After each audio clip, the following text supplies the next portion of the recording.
안녕하세요. 입시는 이쌤의 이도원입니다.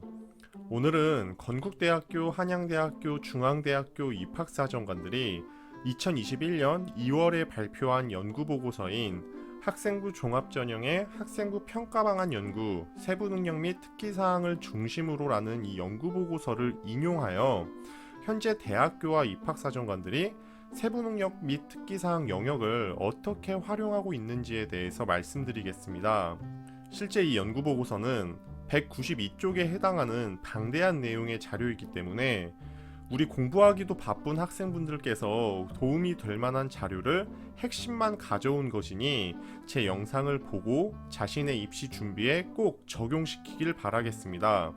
막연하게 세특은 이렇게 평가된다라는 애매모호한 이야기가 아닌 현 입학사정관들의 연구보고서이기 때문에 여러분들께서도 이 영상을 참고하신다면 큰 도움이 되실 겁니다. 이 연구보고서는 2020년 고교교육 기여대학 지원사업에 참여하고 있는 67개 대학의 200명에 해당하는 입학사정관들 대상으로 설문하여 만든 자료입니다. 먼저 세부능력 및 특기사항이 학생부 종합전형 평가에 있어서 영향력을 미치는지에 대한 질문에서는 전체 입학사정관 응답자의 89%에 달하는 입학사정관들이 영향력을 미친다라고 응답하였습니다. 따라서 학생부 종합전형을 준비한다면 세부능력 및 특기사항, 즉 세특을 잘 형성해 나가는 것이 굉장히 중요합니다. 이 표를 보게 되면 입학사정관들은 세특에서 전공적 합성 영역과 학업 역량 영역을 중심으로 평가한다는 것을 유추해 볼 수 있습니다. 그렇다면 세특을 어떻게 기재해야 서류 평가 시 대학교에 매력적으로 보일 수 있으며 학생들 간에 변별이 생길 수 있을지에 대한 설문에서는 과목에 대한 흥미, 진로 연계성에 대한 기술이 가장 높은 점수를 받았습니다.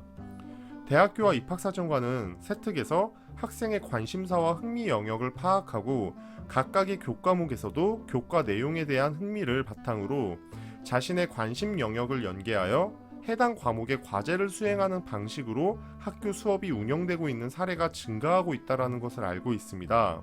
따라서 학생 자신만의 진로 방향성에 맞춰 개별화된 내용을 기재하는 것이 지원자들 사이에서 학생 본인의 매력을 보일 수 있는 방법이 될 수 있습니다. 또한 수업 내용과 연계된 탐구활동의 기술, 영역도 높은 점수를 받았는데 과목별 선생님의 일반적인 수업 전달보다는 학생이 교과 수업을 바탕으로 다양한 탐구활동을 진행한다면 학생부 종합전형 평가에서 차별성을 부여하기에 적합하다라고 해석할 수 있습니다. 일반적인 교과 성취 수준의 이해와 성취도에 대한 기술은 대학교와 입학사정관이 평가할 때 있어 교육부와 학교가 제공하는 세특 영역에서의 가장 기본적인 내용이므로 낮게 평가한다라고 해석되어집니다. 연구보고서에서 입학사정관이 고평가하는 세부능력 및 특기사항의 특징을 좀 요약해보면 총 8가지로 요약할 수 있습니다. 첫 번째, 교사의 주관적인 평가나 성취 수준 언급보다는 객관적인 관찰, 반응, 결과 등을 기재하는 것이 좋습니다. 두 번째, 활동의 결과만이 아닌 결과를 통한 성장 과정이 가늠할 수 있는 그러한 내용들을 기재하는 것이 좋습니다. 세 번째, 학생의 자발적으로 희망하는 전공 관련 내용을 심화학습하고 또 이것을 토대로 발표하는 사례를 고평가합니다.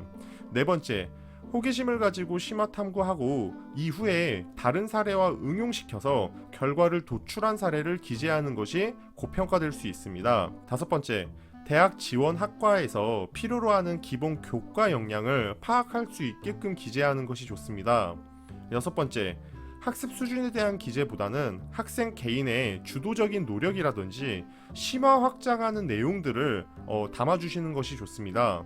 일곱 번째, 세특 기재에 있어서 사실 학교별로 다 상향 평준화가 됐기 때문에 과거에서처럼 개인 간의 차이라든지 학교 간의 차이를 사정관들은 크게 느끼지 못한다라고 합니다. 여덟 번째, 교과목 성취도는 낮은데 세특 기재 내용이 우수하게 작성된 것은 크게 도움이 되지 않는다라고 이야기하고 있습니다. 자료에 따르면 입학사정관들은 학생들의 세부능력 및 특기사항을 평가할 때 교과서 내용 기반의 탐구활동, 학생 제출 과제물 내용, 교과 수업 외 개인별 심화학습 활동, 교과목 외 학교, 학급별 탐구 프로젝트 내용, 이 4가지 활동들을 고평가한다고 이야기합니다.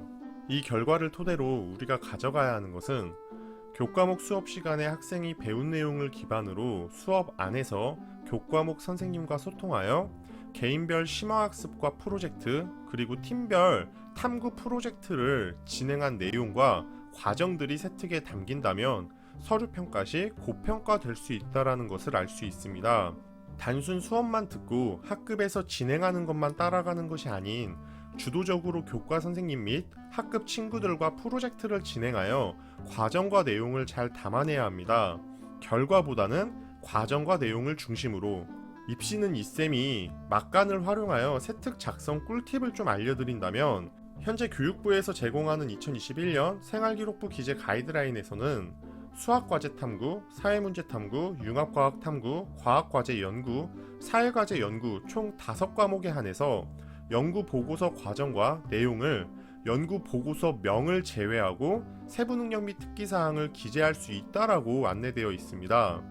따라서 학생부 종합 전형을 준비하는 학생이라면 이 과목들을 선택하여 자신의 연구 보고서 작성에 활용하는 것이 정말 큰 도움이 될 수 있습니다.